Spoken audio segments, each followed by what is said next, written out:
Tu veux savoir pourquoi certaines personnes accumulent la richesse sans effort apparent, tandis que d'autres travaillent comme des forcenés toute leur vie sans jamais décoller? La réponse va te surprendre. On t'a menti. Depuis toujours. On t'a répété qu'il fallait tout donner pour réussir. Donner ton maximum. Donner sans compter, te sacrifier, t'investir corps et âme. Mais voilà la réalité brutale que personne n'ose t'avouer. Il existe exactement 5 ressources que tu dois absolument refuser de donner.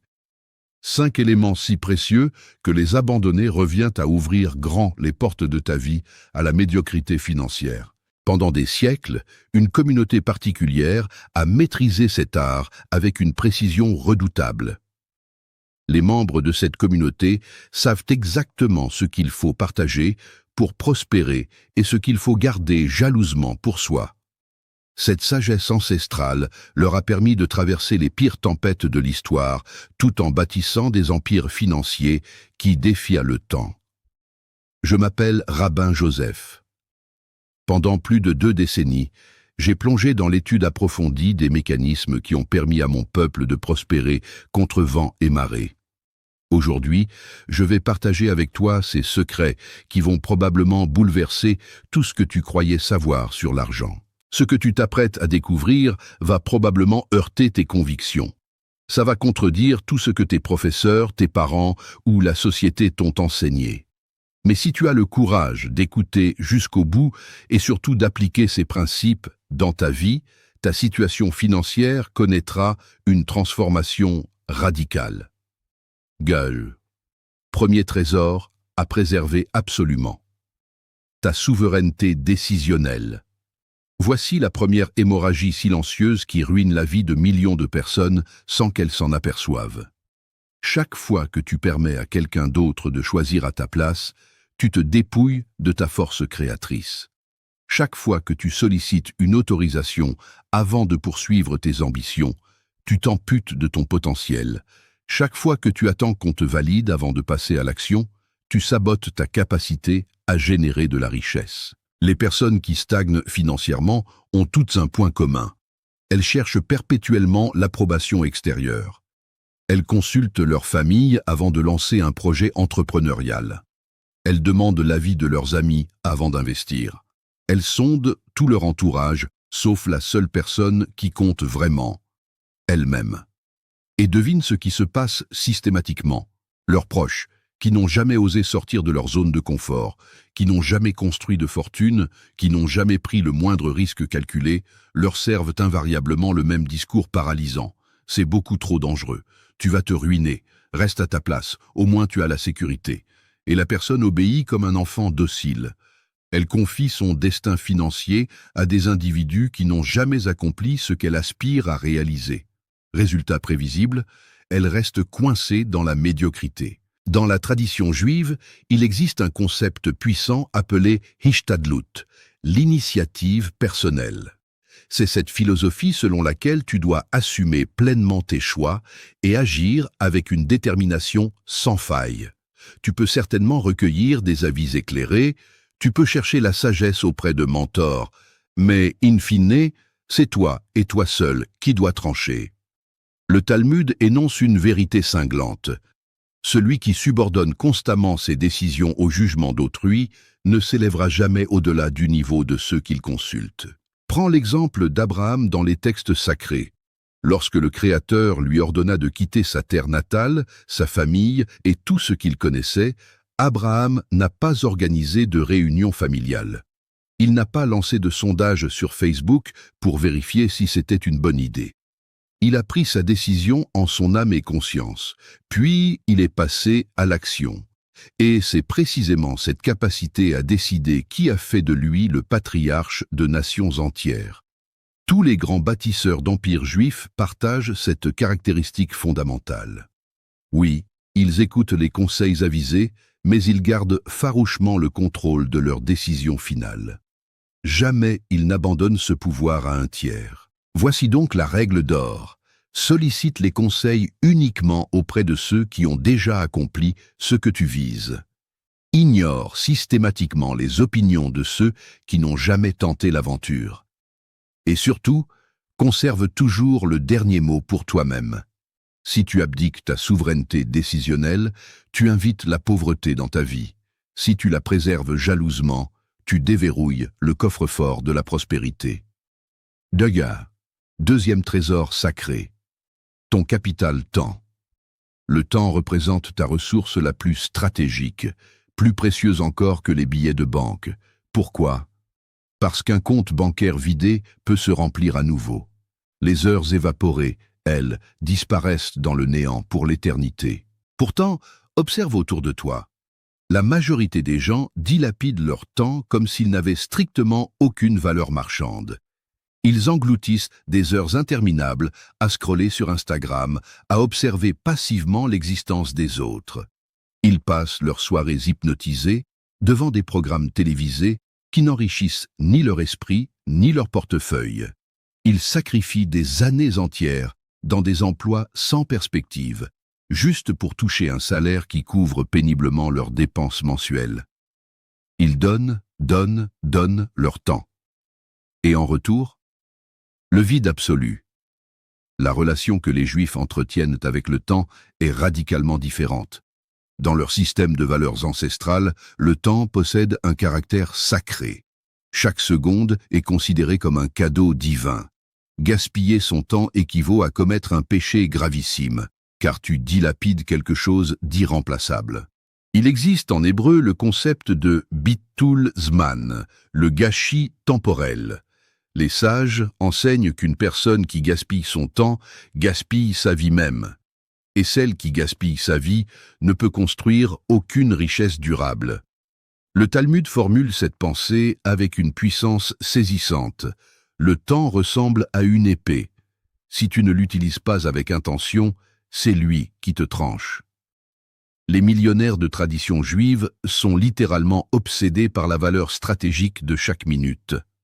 Avant d'allouer une seule heure de leur journée à quoi que ce soit, ils se posent systématiquement cette question. Qu'est-ce que ceci m'apporte concrètement en échange? Est-ce que cette activité me rapproche de mes objectifs? Est-ce qu'elle génère de la valeur tangible? Si la réponse est négative, ils refusent catégoriquement de donner cette heure. Peu importe qui formule la demande, peu importe la pression sociale qu'on tente d'exercer sur eux. J'ai personnellement côtoyé à Paris un entrepreneur juif qui appliquait une règle de fer. Chaque activité inscrite dans son agenda devait passer un filtre simple mais impitoyable. Est-ce que cela m'éduque et développe mes compétences? Est-ce que cela me connecte avec des personnes stratégiques pour mon réseau? Ou est-ce que cela génère des revenus directs? Si l'activité ne remplissait aucun de ces trois critères, il déclinait sans la moindre culpabilité, sans se justifier longuement. Lorsque je l'ai rencontré, cet homme avait bâti 3 entreprises florissantes et accumulé une fortune considérable, non pas parce qu'il travaillait davantage que les autres, mais parce qu'il refusait catégoriquement de gaspiller une seule minute. La personne pauvre distribue son temps à tout le monde, aux divertissements télévisés, aux spirales infinies des réseaux sociaux, aux individus qui drainent son énergie sans rien apporter. Et au crépuscule de sa vie, elle se demande avec amertume où sont passées toutes ces décennies.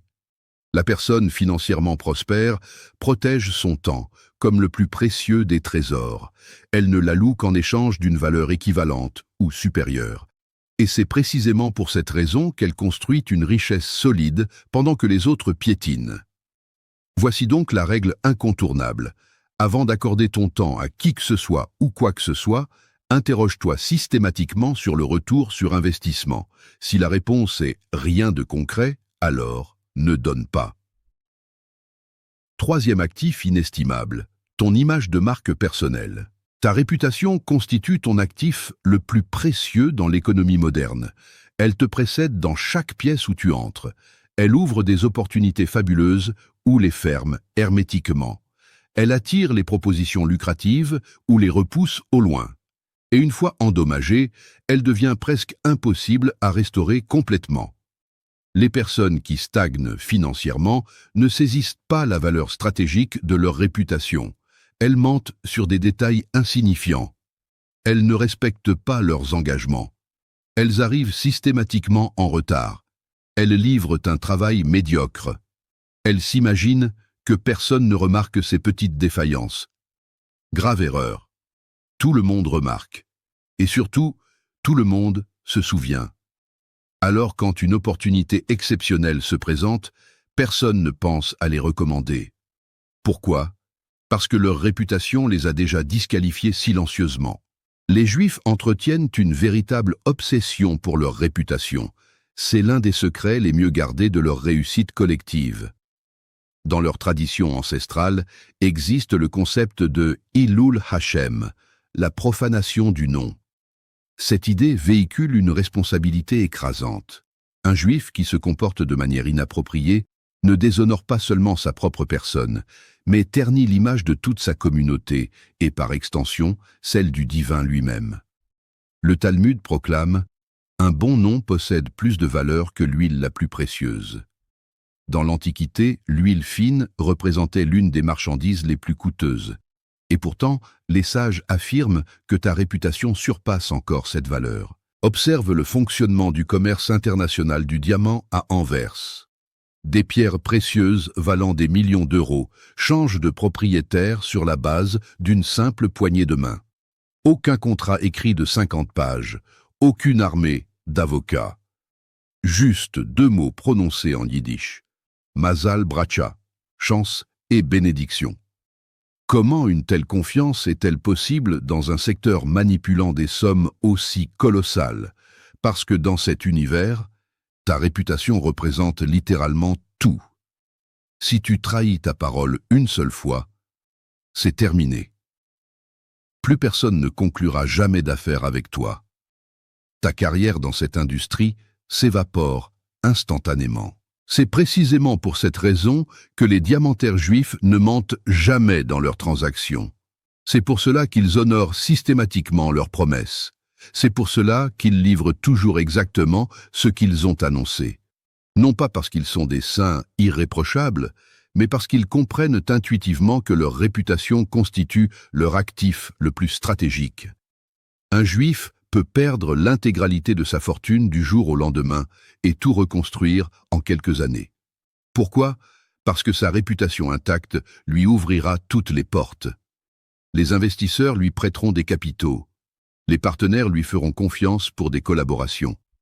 Mais un juif qui détruit sa réputation a tout perdu, même s'il conserve son argent. Personne ne voudra plus jamais s'associer avec lui. Voici donc la règle fondamentale. Protège ta réputation comme tu protégerais ta propre vie. Ne mens jamais, surtout pas sur les petites choses. Honore systématiquement tes engagements. Fais toujours ce que tu as annoncé que tu ferais. Et si des circonstances imprévues t'empêchent de tenir une promesse, préviens immédiatement avec transparence et honnêteté. Ta réputation se construit lentement, pierre après pierre, choix après choix, année après année. Mais elle peut s'effondrer en un instant à cause d'une seule décision stupide. Ne sacrifie jamais ta réputation. C'est le prix que tu paies pour une pauvreté permanente et irréversible. 4e ressource vitale, ton énergie mentale et émotionnelle. Ton énergie n'est pas illimitée. Chaque matin, tu te réveilles avec un réservoir d'énergie mentale, émotionnelle et physique. La manière dont tu alloues cette énergie détermine directement les résultats que tu obtiens dans ta vie. Les personnes qui végètent financièrement gaspillent leur énergie précieuse avec les mauvaises personnes. Elles passent des heures à écouter des amis qui se lamentent perpétuellement sans jamais agir. Elles écoutent religieusement les problèmes de gens qui ne cherchent pas vraiment de solution, juste une oreille complaisante. Elles tentent désespérément de convaincre des personnes qui ne veulent absolument pas changer d'avis. Elles se disputent avec des individus toxiques qui drainent leur force vitale.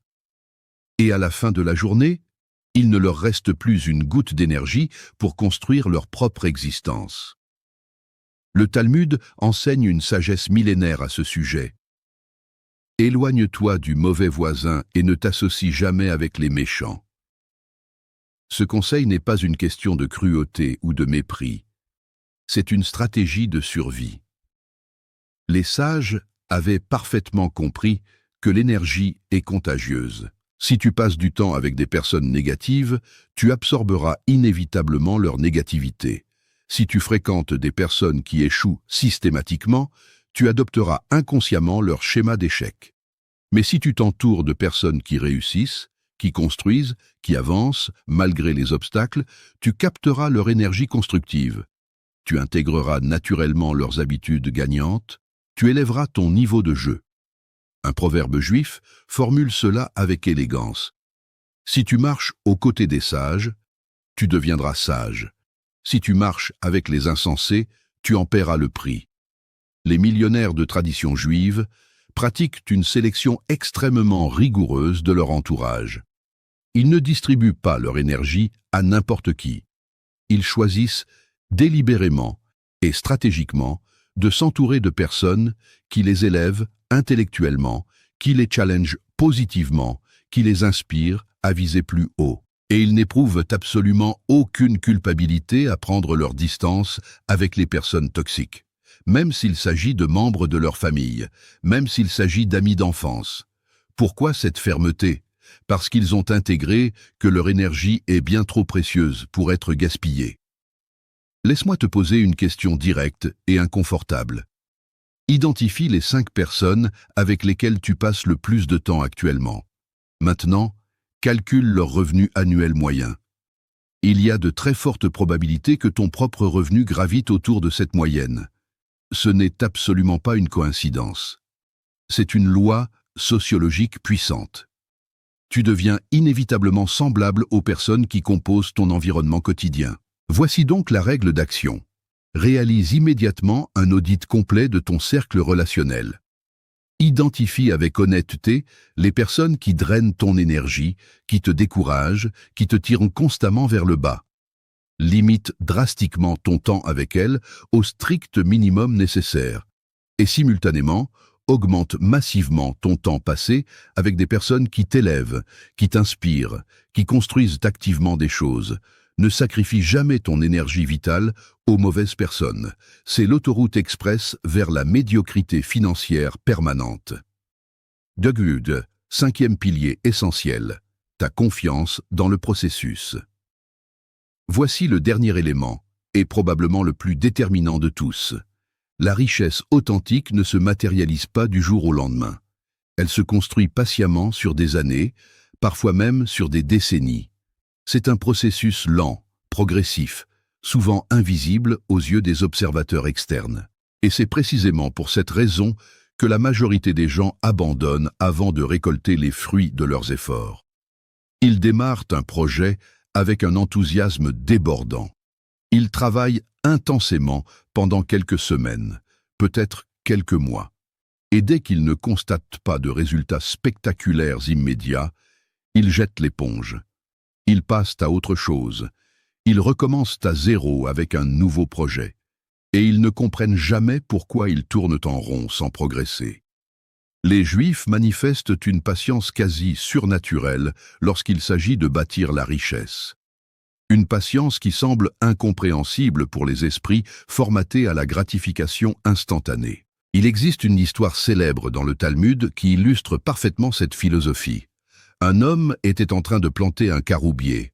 Un passant intrigué lui demanda « Pourquoi plantes-tu cet arbre? Tu sais parfaitement qu'il faut 70 ans avant qu'il ne produise des fruits.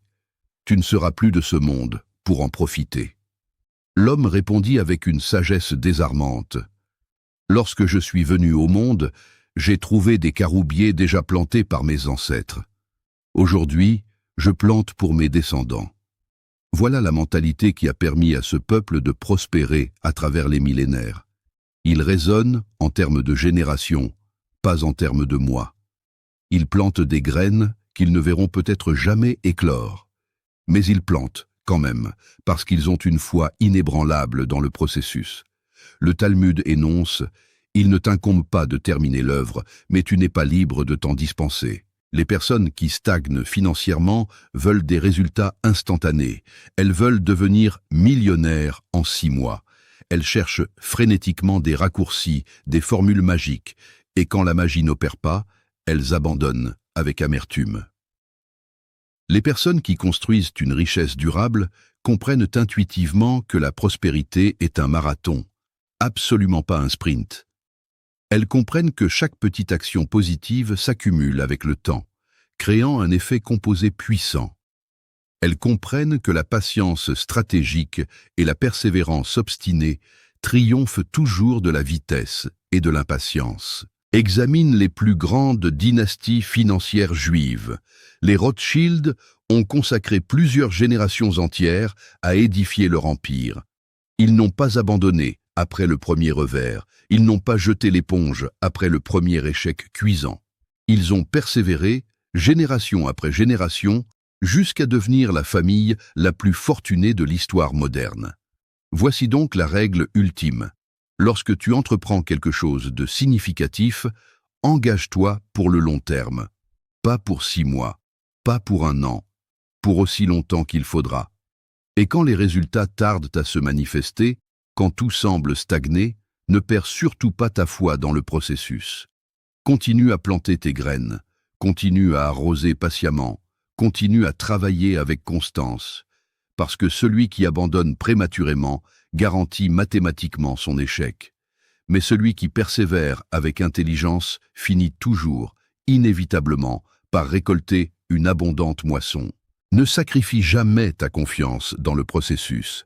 C'est la dernière barrière protectrice entre toi et la pauvreté définitive. Synthèse et passage à l'action. Récapitulons ensemble les 5 ressources précieuses que tu dois absolument refuser de donner si tu aspires sincèrement à construire une richesse durable. Première ressource. Ne sacrifie jamais ta souveraineté décisionnelle. Recueille certainement des conseils avisés auprès de mentors qualifiés, mais conserve toujours le pouvoir de décision finale. Ne permets à personne d'autre de piloter ta vie à ta place. Deuxième ressource. Ne dilapide jamais ton capital temps sans obtenir de valeur équivalente en retour. Ton temps représente ta ressource la plus stratégique et la plus limitée. Protège-le avec la vigilance d'un gardien de trésor. Troisième ressource. Ne compromets jamais ta réputation. C'est ton actif le plus précieux dans l'économie moderne. Une fois endommagée, elle devient quasiment impossible à restaurer complètement. Quatrième ressource. Ne gaspille jamais ton énergie vitale avec les mauvaises personnes. Entoure-toi stratégiquement d'individus qui t'élèvent, qui te challengent positivement. Prends tes distances avec ceux qui drainent tes forces sans rien apporter. Cinquième ressource. Ne renonce jamais à ta confiance dans le processus. La construction d'une richesse authentique demande du temps, de la patience, de la constance.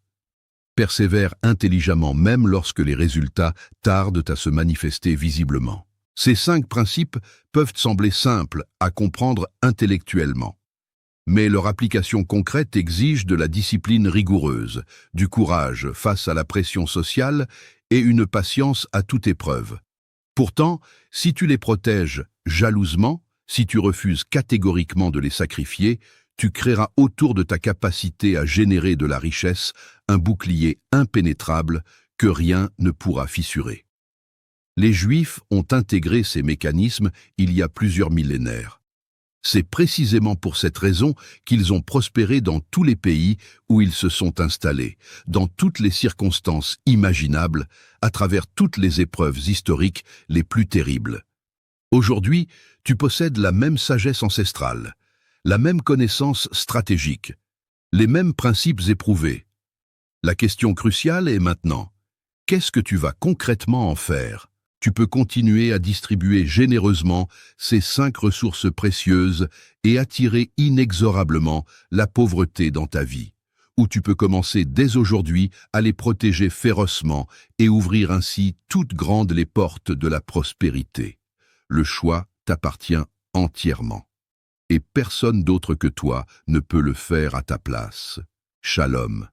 Que chaque pas que tu feras à partir de ce jour soit béni et te rapproche de l'abondance que tu mérites.